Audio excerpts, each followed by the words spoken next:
بسم الله الرحمن الرحيم. لا يحب الله الجهر بالسوء من القول إلا من ظلم، وكان الله سميعا عليما. إن تبدوا خيرا أو تخفوه أو تعفوا عن سوء فإن الله كان عفوا قديرا. إن الذين يكفرون بالله ورسله ويريدون أن يفرقوا بين الله ورسله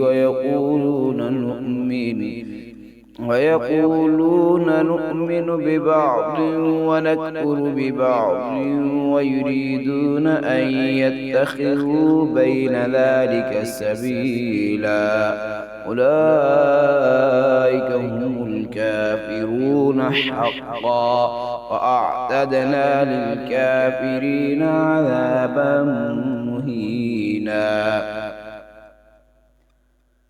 والذين آمنوا بالله ورسله ولم يفرقوا بين أحد منهم أولئك سوف يؤتيهم أجورهم، وكان الله غفورا رحيما.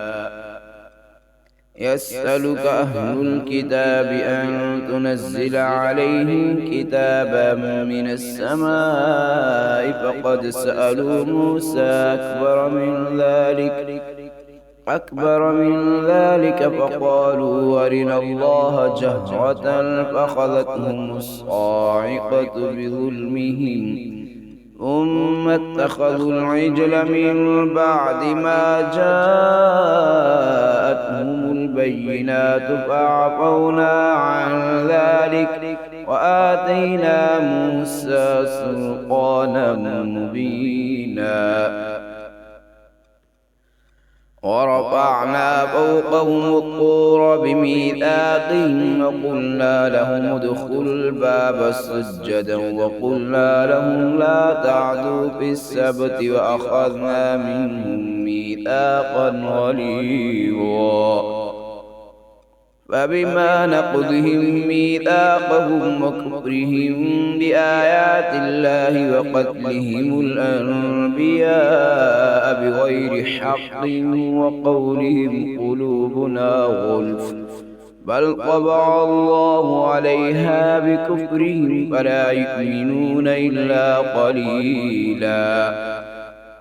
وبكفرهم وقولهم على مريم بهتانا عظيما، وقولهم إنا قتلنا المسيح عيسى ابن مريم رسول الله وما قتلوه وما صلبوه ولكن شبه لهم، وإن الذين اختلفوا فيه لفي شك منه ما لهم به من علم إلا اتباع الظن وما قتلوه يقينا، بل رفعه الله إليه وكان الله عزيزا حكيما. وإن من أهل الكتاب إلا ليؤمنن به قبل موته ويوم القيامة يكون عليهم شهيدا. فبظلم من الذين هادوا حرمنا عليهم طيبات أحلت لهم وبصدهم عن سبيل الله كثيرا، وأخذهم الربا وقد نهوا عنه وأكلهم أموال الناس بالباطل، وأعتدنا للكافرين منهم عذابا أليما. لكن الراسخون في العلم منهم والمؤمنون يؤمنون بما أنزل إليك وما أنزل من قبلك والمقيمين الصلاة والمؤتون الزكاة والمؤمنون بالله واليوم الآخر أولئك سنؤتيهم أجرا عظيما. إنا أوحينا إليك كما أوحينا إلى نوح والنبيين من بعده وأوحينا إلى إبراهيم وإسماعيل وإسحاق ويعقوب والأسباط وعيسى وأيوب ويونس وهارون وسليمان وآتينا داود زبورا ورسلا قد قصصناهم عليك من قبل ورسلا لم نقصصهم عليك وكلم الله موسى تكليما. رسلا مبشرين ومنذرين لئلا يكون للناس على الله حجة بعد الرسل وكان الله عزيزا حكيما. لكن الله يشهد بما أنزل إليك أنزله بعلمه والملائكة يشهدون وكفى بالله شهيدا. إن الذين كفروا وصدوا عن سبيل الله قد ضلوا ضلالا بعيدا. إن الذين كفروا وظلموا لم يكن الله ليغفر لهم ولا ليهديهم طريقا إلا طريق جهنم خالدين فيها أبدا وكان ذلك على الله يسيرا. يا أيها الناس قد جاءكم الرسول بالحق من ربكم فآمنوا خيرا لكم وإن تكفروا فإن لله ما في السماوات والأرض وكان الله عليما حكيما. يا أهل الكتاب لا تغلوا في دينكم ولا تقولوا على الله إلا الحق إنما المسيح عيسى بن مريم رسول الله وكلماته ألقاها إلى مريم وروح منه فآمنوا بالله ورسله ولا تقولوا ثلاثة انتهوا خيرا لكم إنما الله إله واحد سبحانه أن يكون له ولد له ما في السماوات وما في الأرض وكفى بالله وكيلا. لن يستنكف المسيح أن يكون عبدا لله ولا الملائكة المقربون ومن يستنكف عن عبادته ويستكبر فسيحشرهم إليه جميعا. فأما الذين آمنوا وعملوا الصالحات فيوفيهم أجورهم ويزيدهم من فضله وأما الذين استنكفوا واستكبروا فيعذبهم عذابا أليما ولا يجدون لهم من دون الله وليا ولا نصيرا. يا أيها الناس قد جاءكم برهان من ربكم وأنزلنا إليكم نورا مبينا. فأما الذين آمنوا بالله واعتصموا به فسيدخلهم في رحمة منه وفضل ويهديهم إليه صراطا مستقيما. يستفتونك قل الله يفتيكم في الكلالة إن امرؤ هلك ليس له ولد وله أخت فلها نصف ما ترك وهو يرثها إن لم يكن لها ولد فإن كانت اثنتين فلهما الثلثان مما ترك وإن كانوا إخوة رجالا ونساء فللذكر مثل حظ الأنثيين يبين الله لكم أن تضلوا والله بكل شيء عليم. سورة المائدة مدنية. بسم الله الرحمن الرحيم. يا أيها الذين آمنوا أوفوا بالعقود أحلت لكم بهيمة الأنعام إلا ما يتلى عليكم غير محل الصيد وأنتم حرم إن الله يحكم ما يريد.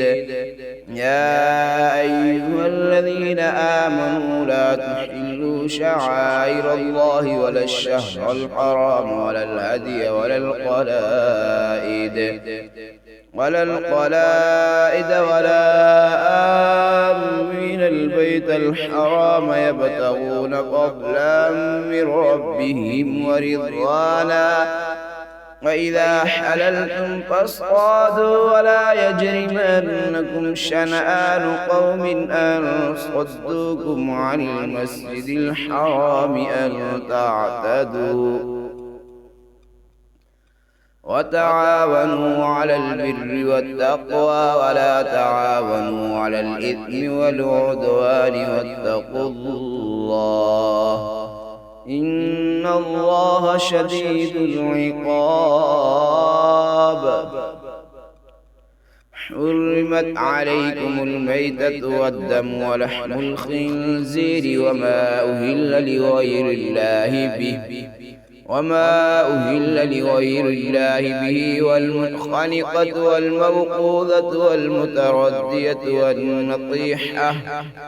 والنطيحة وما أكل السبع إلا ما ذكيتم وما ذبح على النصب وأن تستقسموا بالأزلام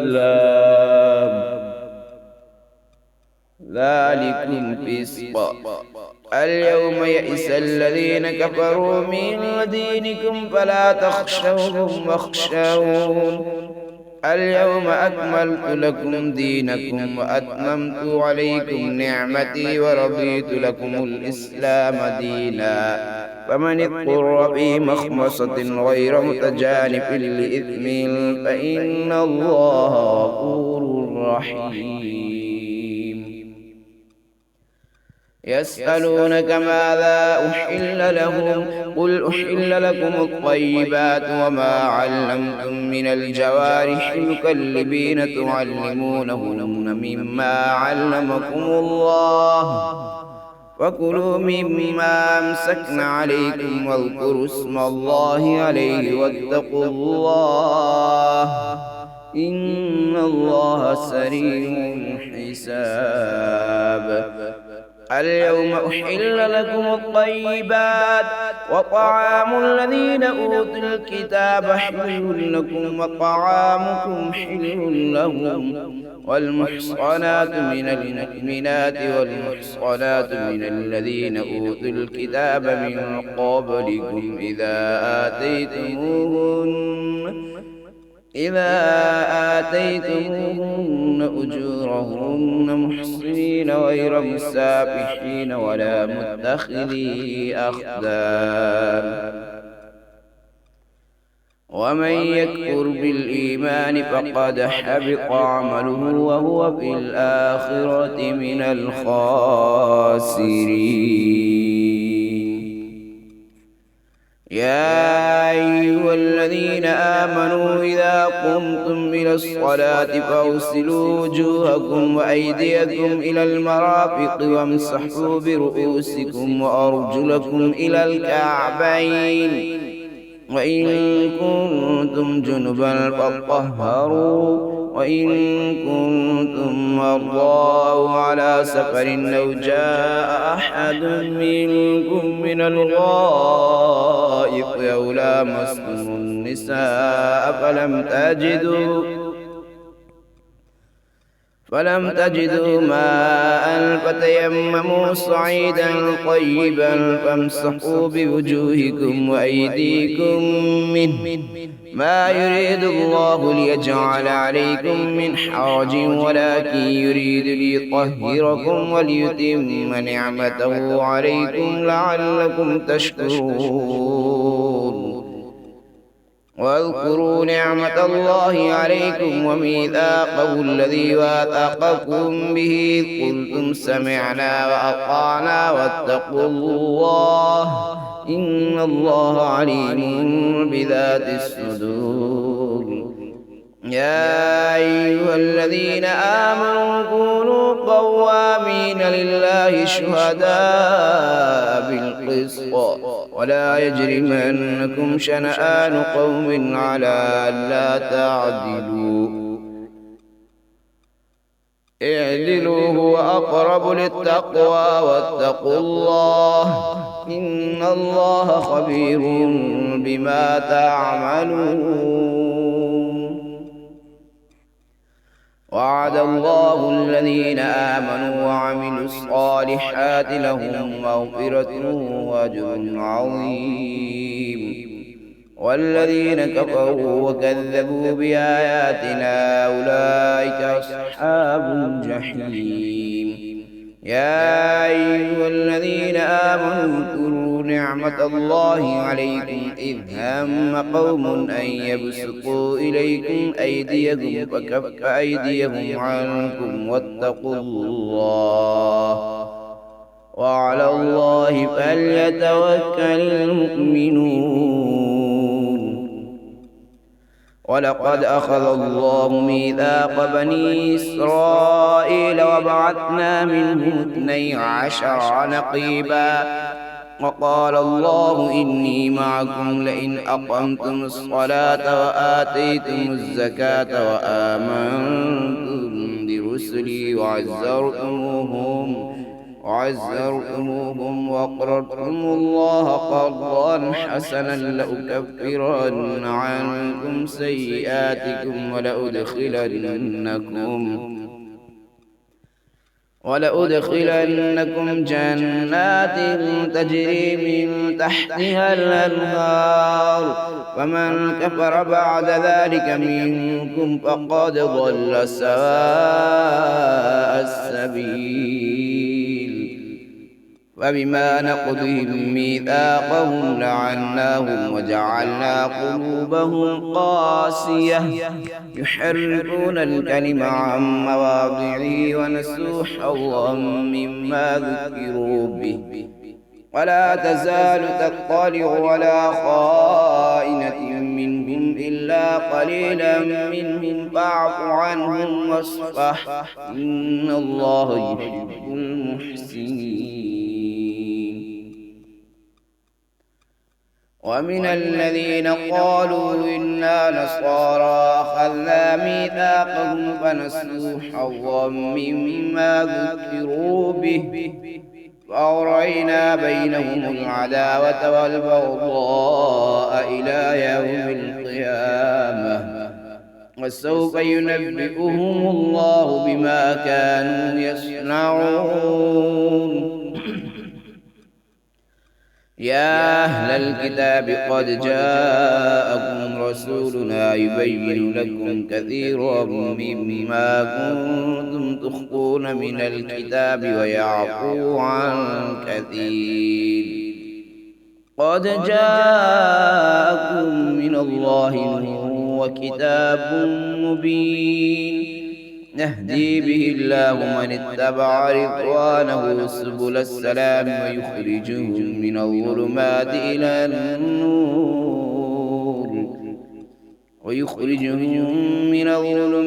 إلى النور بإذنه ويهديهم إلى صراط مستقيم لقد كفر الذين قالوا إن الله هو المسيح ابن مريم قل فمن يملك من الله شيئا إن أراد أن يهلك المسيح ابن مريم وأمه ومن في الأرض جميعا ولله ملك السماوات والأرض وما بينهما يخلق ما يشاء والله على كل شيء قدير. وقالت اليهود والنصارى نحن أبناء الله وأحباؤه قل فلم يعذبكم بذنوبكم بل أنتم بشر ممن خلق يغفر لمن يشاء ويعذب من يشاء ولله ملك السماوات والأرض وما بينهما وإليه المصير.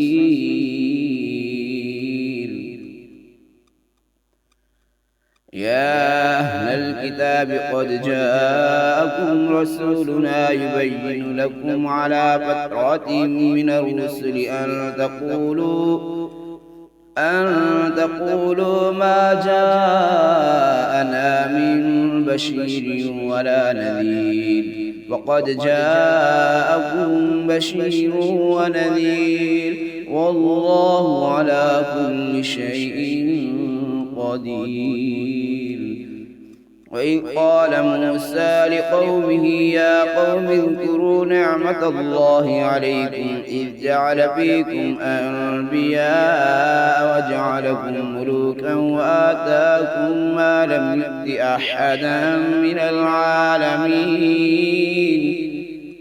يا قوم ادخلوا الأرض المقدسة التي كتب الله لكم ولا ترتدوا على أدباركم فتنقلبوا خاسرين.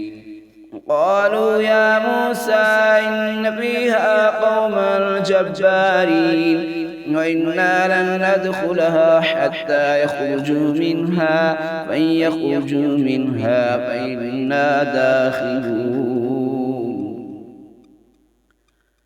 قال رجلان من الذين يخافون أنعم الله عليهم ادخلوا عليهم الباب فإذا دخلتموه فإنكم غالبون وعلى الله فتوكلوا إن كنتم مؤمنين. قالوا يا موسى إنا لن ندخلها أبدا ما داموا فيها فاذهب أنت وربك فقاتلا إنا هاهنا قاعدون. قال رب إني لا أملك إلا نفسي وأخي فافرق بيننا وبين القوم الفاسقين. قال فإنها محرمة عليهم 40 سنة يتيهون في الأرض فلا تأس على القوم الفاسقين.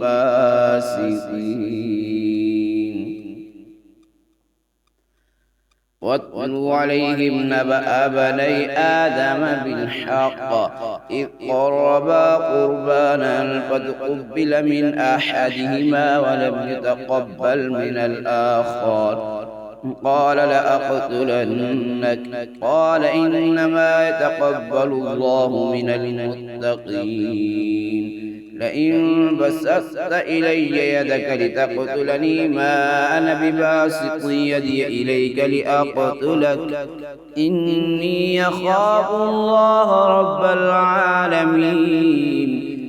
إني أريد أن تبوء بإثمي وإثمك فتكون من أصحاب النار وذلك جزاء الظالمين. فطوعت له نفسه قتل أخيه فقتله فأصبح من الخاسرين. فبعث الله غرابا يبحث في الأرض ليريه كيف يواري سوءة أخيه قال يا ويلتى أعجزت أن أكون مثل هذا الغراب قال يا ويلتى أعجزت أن أكون مثل هذا الغراب فأواري سوءة أخي فأصبح من النادمين.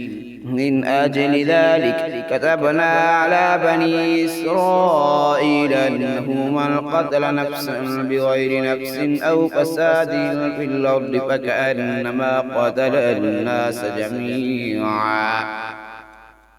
ولقد جاءتهم رسلنا بالبينات ثم إن كثيرا منهم بعد ذلك في الأرض لمسرفون. ومن أحياها فكأنما أحيا الناس جميعا. ولقد جاءتهم رسلنا بالبينات ثم إن كثيرا منهم بعد ذلك في الأرض لمسرفون. إنما جزاء الذين يحاربون الله ورسوله ويسعون في الأرض فسادا أن يقتلوا أو يصلبوا أو تقطع أيديهم وأرجلهم من خلاف أو ينفوا من الأرض. ذلك لهم خزي في الدنيا ولهم في الآخرة عذاب عظيم. إلا الذين تابوا من قبل أن تقدروا عليهم فاعلموا أن الله غفور رحيم. يا أيها الذين آمنوا اتقوا الله وابتغوا إليه الوسيلة وجاهدوا في سبيله لعلكم تفلحون. إن الذين كفروا لو أن لهم ما في الأرض جميعا ومثله معه ليفتدوا به من عذاب يوم القيامة ما تقبل منهم ولهم عذاب أليم. يريدون أن يخرجوا من النار وما هم بخارجين منها ولهم عذاب مقيم. والسارق والسارقة فاقطعوا أيديهما جزاء بما كسبا نكالا من الله والله عزيز حكيم. فمن تاب من بعد ظلمه وأصلح فإن الله يتوب عليه إن الله غفور رحيم. ألم تعلم أن الله له ملك السماوات والأرض يعذب من يشاء ويغفر لمن يشاء والله على كل شيء قدير. يا أيها الرسول لا يحزنك الذين يسارعون في الكفر من الذين قالوا آمنا بأفواههم ولم تؤمن قلوبهم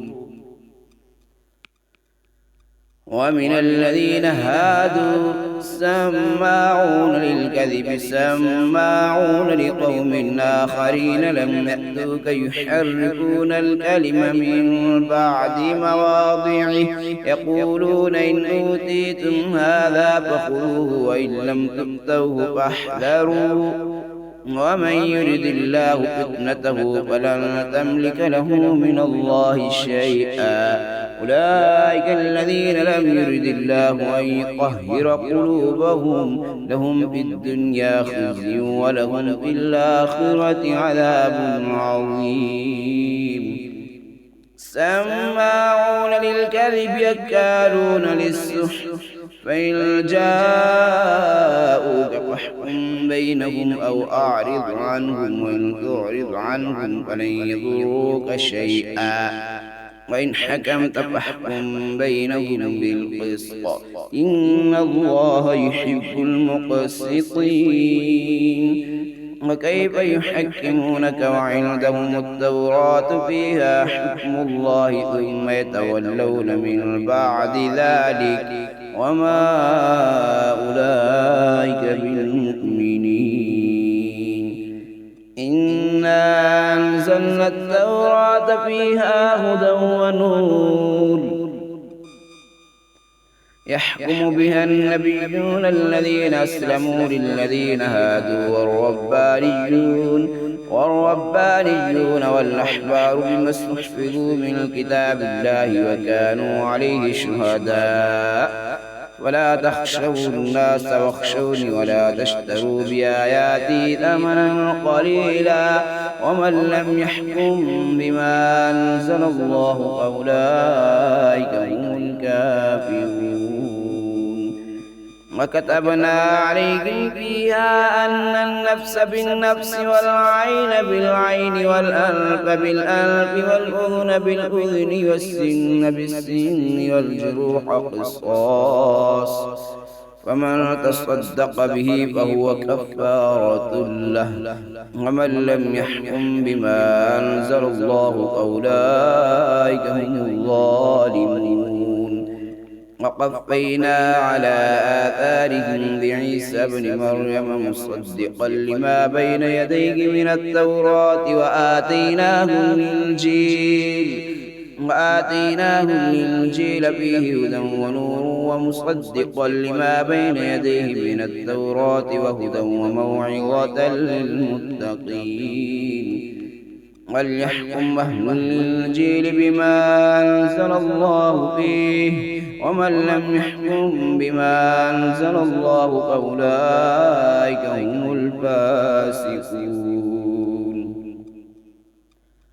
وأنزلنا إليك الكتاب بالحق مصدقا لما بين يديه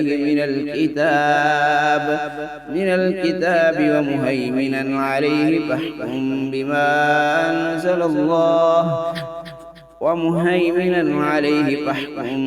بينهم بما أنزل الله ولا تتبع أهواءهم عما جاءك من الحق لكل جعلنا منكم شرعة ومنهاجا ولو شاء الله لجعلكم أمة واحدة ولكن ليبلوكم فيما آتاكم فاستبقوا الخيرات إلى الله مرجعكم جميعا فينبئكم بما كنتم فيه تختلفون. وأن احكم بينهم بما أنزل الله ولا تتبع أهواءهم واحذرهم من يفتنوك عن بعض ما أنزل الله إليك فإن تولوا فاعلم أنما يريد الله أن يصيبهم ببعض ذنوبهم وإن كثيرا من الناس لفاسقون. أفحكم الجاهلية يبغون ومن أحسن من الله حكما لقوم يوقنون. يا أيها الذين آمنوا لا تتخذوا اليهود والنصارى أولياء بعضهم أولياء بعض ومن يتولهم منكم فإنه منهم إن الله لا يهدي القوم الظالمين. فترى الذين في قلوبهم مرض يسارعون فيهم يقولون نخشى أن تصيبنا دائرة فعسى الله أن يأتي بالفتح أو أمر من عنده فيصبحوا على ما أسروا في أنفسهم نادمين. ويقول الذين آمنوا أهؤلاء الذين أقسموا بالله جهد أيمانهم إنهم لمعكم حبطت أعمالهم فأصبحوا خاسرين. يا أيها الذين آمنوا من يرتد منكم عن دينه فسوف يأتي الله بقوم يحبهم ويحبونه أذلة على المؤمنين أعزة على الكافرين يجاهدون في سبيل الله ولا يخافون لومة لائم ذلك فضل الله يؤتيه من يشاء والله واسع عليم. إنما وليكم الله ورسوله والذين آمنوا الذين يقيمون الصلاة ويؤتون الزكاة وهم راكعون ومن يتول الله ورسوله والذين آمنوا فإن حزب الله هم الغالبون.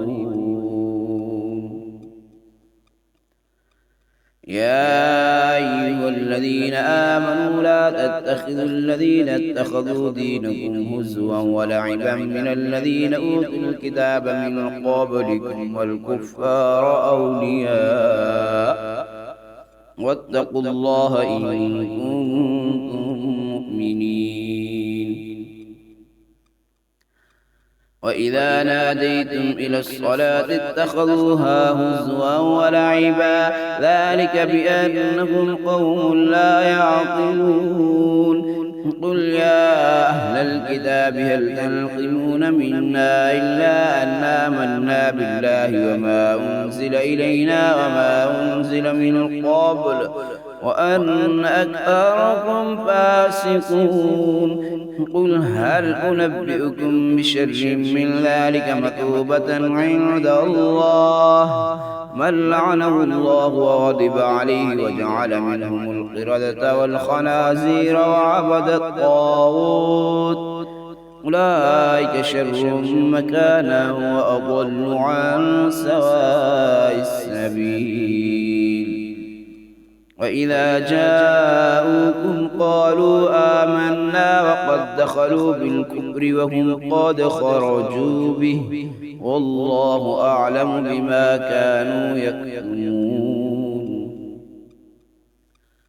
وترى كثيرا منهم يسارعون في الإثم والعدوان وأكلهم السحت لبئس ما كانوا يعملون. لولا ينهاهم الربانيون والأحبار عن قولهم الإثم وأكلهم السحت لبئس ما كانوا يصنعون. وقالت اليهود يد الله مغلولة غلت أيديهم ولعنوا بما قالوا بل يداه مبسوطتان ينفق كيف يشاء وليزيدن كثيرا منهم ما أنزل إليك من ربك طغيانا وكفرا وألقينا بينهم العداوة والبغضاء إلى يوم القيامة كلما أوقدوا نارا للحرب أطفأها الله ويسعون في الأرض فسادا والله لا يحب المفسدين. ولو أن أهل الكتاب آمنوا واتقوا لكفرنا عنهم سيئاتهم ولأدخلناهم جنات النعيم. ولو أنهم أقاموا التوراة والإنجيل وما أنزل إليهم من ربهم لأكلوا من فوقهم ومن تحت أرجلهم منهم أمة مقتصدة وكثير منهم ساء ما يعملون. يا أيها الرسول بلغ ما أنزل إليك من ربك وإن لم تفعل فما بلغت رسالته والله يعصمك من الناس إن الله لا يهدي القوم الكافرين. قل يا أهل الكتاب لستم على شيء حتى تقيموا التوراة والإنجيل وما أنزل إليكم من ربكم وليزيدن كثيرا منهم ما أنزل إليك من ربك طغيانا وكفرا فلا تأس على القوم الكافرين. إن الذين آمنوا والذين هادوا والصابئون والنصارى من آمن بالله واليوم الآخر وعمل صالحا فلا خوف عليهم ولا هم يحزنون. لقد أخذنا ميثاق بني إسرائيل وأرسلنا إليهم رسلا كلما جاءهم رسول بما لا تهوى أنفسهم فريقا كذبوا وفريقا يقتلون وحسبوا ألا تكون فتنة فعموا واصطموا ثم تاب الله عليهم ثم عموا واصطموا كثير منهم والله بصير بما يعملون. لقد كفر الذين قالوا إن الله هو المسيح ابن مريم وقال المسيح يا بني إسرائيل اعبدوا الله ربي وربكم إنه من يشرك بالله فقد حرم الله عليه الجنة ومأواه النار وما للظالمين من أنصار. لقد كفر الذين قالوا إن الله ثالث ثلاثة وما من إله إلا إله واحد وإن لم ينتهوا عما يقولون ليمسن الذين كفروا منهم عذاب أليم.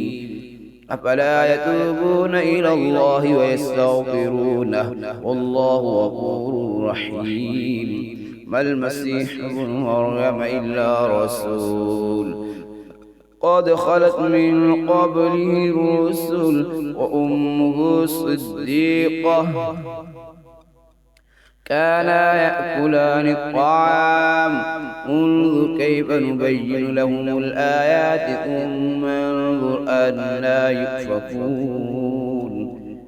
قل أتعبدون من دون الله ما لا يملك لكم ضرا ولا نفعا والله هو السميع العليم. قل يا أهل الكتاب لا تغلوا في دينكم غير الحق ولا تتبعوا أهواء قوم قد ضلوا من قبل وأضلوا كثيرا وضلوا عن سواء السبيل. لعن الذين كفروا من بني إسرائيل على لسان داود وعيسى بن مريم ذلك بما عصوا وكانوا يعتدون كانوا لا يتناهون عن منكر فعلوه لبئس ما كانوا يفعلون. ترى كثيرا منهم يتولون الذين كفروا لبئس ما قدمت لهم أنفسهم أن سخط الله عليهم وفي العذاب هم خالدون. ولو كانوا يؤمنون بالله والنبي وما أنزل إليه ما اتخذوهم أولياء ولكن كثيرا منهم فاسقون. لتجدن أشد الناس عداوة للذين آمنوا اليهود والذين أشركوا ولتجدن أقربهم مودة للذين آمنوا الذين قالوا إنا نصارى ذلك بأن منهم قسيسين ورهبانا وأنهم لا يستكبرون.